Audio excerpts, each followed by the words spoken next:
نحمده ونصلي على رسوله الكريم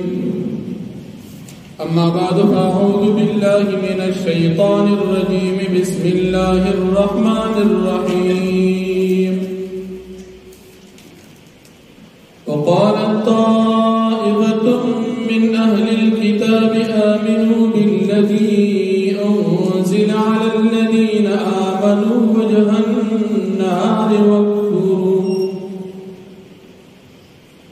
واكفروا آخره لعلهم يرجعون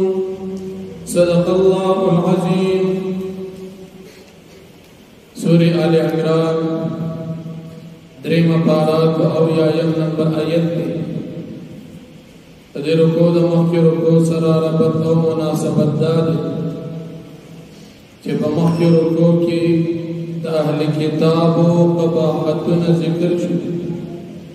تدی رکو کی ہم دا اہل کتاب و قباحتنا ذکر کی شان نزول دا دی آیاتنا دا سے دی یوزل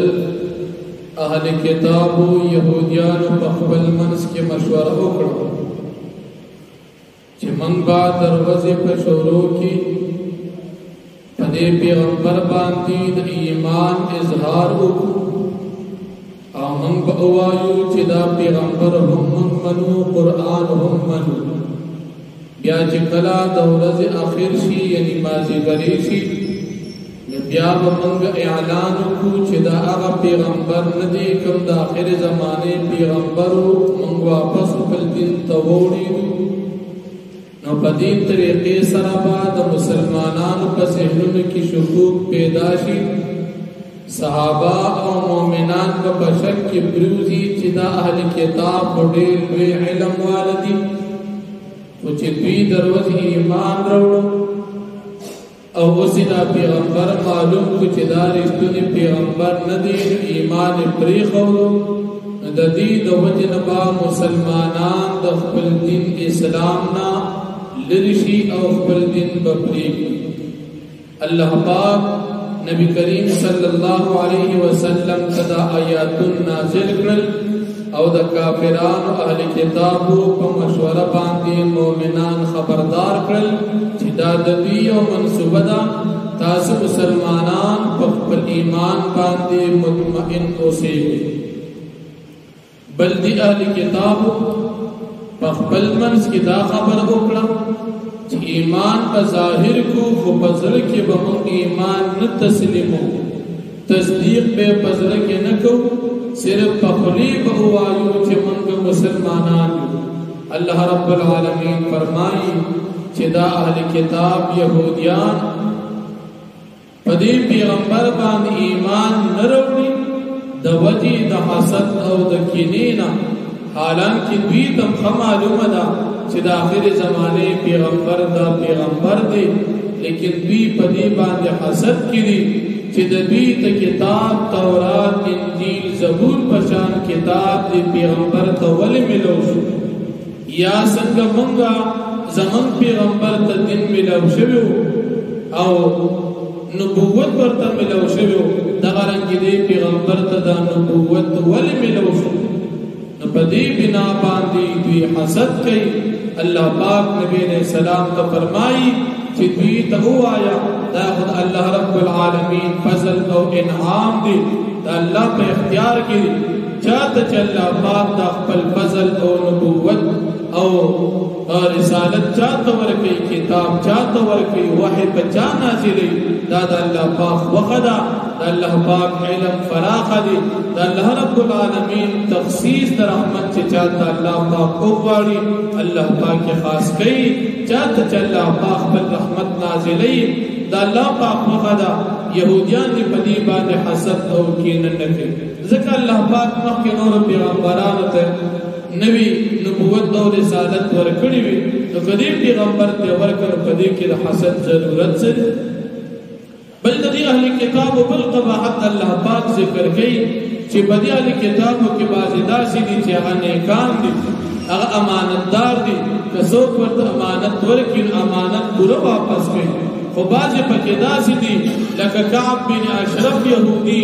یا فنحاس ابن عازورا یهودي که لږ غوندې مال ورسره امانت کېږدي اول خو درکوي نه او که درکوي نو ډېر د مجبورۍ تحت به واپس واخلي ورنه امانت تا ته معمولي هم نه واپس کوي دومره خاینان او خیانتګر دي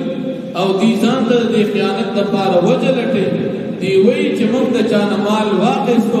اگر چې امانتن ولني په دې کې ګناه نشته چې کوم دا مال د دې نه موږ واخلو او موږ یې واپس نه ورکړو د دوی دا مال په ناجایز طریقې زموږ دپاره خوړل حلال دي نو په دې وجه دوی وی چې موږ دا امانت دوی ته واپس نه ورکړو د دې وجه نه الله رب العالمین فرمایي چې نه هر چا سره امانت مبارک حساب کیږي پر دې مال خوړل په ناجایز طریقې سره حرام دي کچا او خوړو هغه ته الله رب العالمین د دې سزا ورکړي الله جل شانه فرمایي وقالت طائفه او وی ویډلې من اهل الكتاب د کتابنا د يهوديانو نا بعضی یهودیانو ته وی آمنو بالذی تاسو ایمان راوړئ په خدای باندې بالذی با کتاب باندې انزل چې نازل شوی دی علی الذین آمنوا په مؤمنانو باندې یعنی په خدای باندې اظهار ایمان کوي چې موږ په قران ایمان راوړل دي وجه النهار د ورځې په شورو کې ایمان وکړو وکفروا آخر و تاسو انکار کوي د ورځې په آخر کې لعلهم يرجعون کی دیشی چې دا مؤمنان واپس شي د دې خپل ایمان نه د دې په ځین کې شک پیدا شي بس دې ومراو ولا تؤمنوا تاسو تصدیق مکوي د زړه الا لمن تبع دینکم مگر دا پیغمبر چې تاسو د دین تابع د زړه نه ممنه د زړه هغه څوک مني چې زمونږ په دین قلت فرمای پیغمبر علیہ السلام ان الهدى هدى الله بشک ہدایت دا اللہ پاک ان یؤتا احد مثل دا چه ورکلیشی احد یوکستا مثل ما اوتیتم پشان داغی چه درکلیشوی تاستا او یحاجوکم عند ربکم یا دی جگڑ کی تاسو سرا پنیز درب ستاسو قلتو فرمی پیغمبر علیہ السلام ان الفضل بید اللہ بیشکا فضل اللہ پاک پہ اختیار کے یودیہ من یشاء اللہ پاک ورکوی دا پل فضل چاہتا چو غواری واللہ واسع حلیم او اللہ پاک فراغ و زیاد علم والا ذات یختص برحمتی اللہ پاک خاص کئی پخبر رحمت باندی من یشاء چاہتا چو اللہ پاک غواری اللہ ذو الفضل العظیم او اللہ پاک خواندل بے فضل ومن اهل الكتاب او بعضی دال کتابنا من هغسوک دی انت امنه بقنطار کچرتی امین جوڑ کی پڑیر مال باندے یؤدیه الیکا دی واپس در کبھی تاتا لکہ حضرت عبداللہ ابن سلام رضی اللہ عنہ ومنه بعضی دال کتابنا من هغسوک دی انت امنه بدینار کچرتی امین جوڑ کی پیو دینار باندے لا یؤدیه الیکا دین واپس کی دا خپل امانت یو دینار تاتا الا ما دمت علیه قائما مگر ترکمی چه دا بول ہمیشہ ان خطی لکہ مثال کعب بن اشرف یہودی یا فنحاس ابن عازورا یہودی ذالکا دا امانت کی خیانت کول دی ذکر کئی بیاننم بیشک دویچی قالو دیوائی لیس علینا فی الامیین سبیل نشتا دی پمن ملیانو باندے فی الامیین پخوڑلو دا عوامو دا مالون کی سبیل سگنا دیوی من ملیانو کدا عوامو مال خور پناجائز طریقوی دی کی گناہ نشتا ویقولون دیوائی علی اللہ الکذبا پا اللہ پاک باندے درو وهم یعلمون دی پیگی پدی پل درو باندے بلا ولنا تپوس بکیگی من آسو اوفا بیعادی چه دو پروالو کدخ پلی وادی واتقو دا تقوی اختیار کرا دا اللہ نا اویلی دو وادی کی خلاف ورزیو نکڑا فإن اللہ یحب المتقین پس بشک اللہ پاک من ساتی دا متقیان سرا واخر